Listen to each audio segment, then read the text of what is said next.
कि कथा सुननी क्यों चाहिए और इसके सुनने से क्या फल प्राप्त होता है, हमें सत्संग क्यों सुना जाता है। तो एक व्यक्ति गया बाजार में, तो बाजार में उसकी धर्मपत्नी ने उसे समझाया कि बाजार बड़े होशियार लोगों का है, बड़ी सावधानी से बाजार करना, नौका माल 100 में देते हैं। तो उस धर्मपत्नी ने जब कहा तो पतिदेव ने कहा कि ठीक है, तुम चिंता ना करो, मैं पैसे उसको ठीक ही दे के आऊंगा।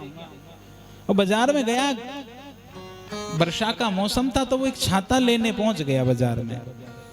और बाजार में दुकानदार के पास गया, भैया छाता है भैया, कितने रुपए का है? सस्ता जमाना था, उसने कहा भैया 20 रुपए का है। 20 रुपए का? मैं आपको 10 रुपए दूंगा। उस दुकानदार ने कहा भैया 10 रुपए में तो नहीं आता, अच्छा करो ऐसा करो, आप 16 रुपए दो और छाता ले जाओ। उसने कहा मैं 8 रुपए ही दूंगा। वो उस दुकानदार का आधा मूल्य लगाता। दुकानदार ने सोचा 8 बोल रहा है, शायद मजाक कर रहा है। ठीक है भैया, देखो ना तुम्हारी ना मेरी, तुम ऐसा करो 12 रुपए दो और छाता ले जाओ। उस व्यक्ति ने कहा कि मैं 6 ही रुपए दूंगा।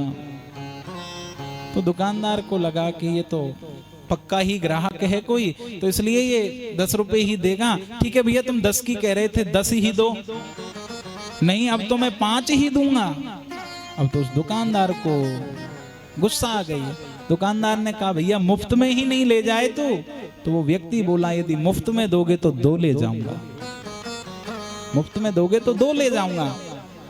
तो कहने का मतलब इस कथा का जो शीर्षक है वह यह है कि उस व्यक्ति को एक छाता नहीं मिला। क्यों नहीं मिला?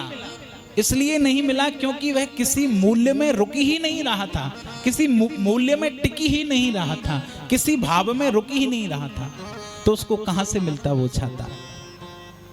तो बताओ, जब बिना भाव के जब बाजार में कोई वस्तु नहीं मिल सकती, कि भाव बिना बाजार में वस्तु मिले न मोल, तो भाव बिना हरि क्यों मिले, प्रेम सहित हरि बोल।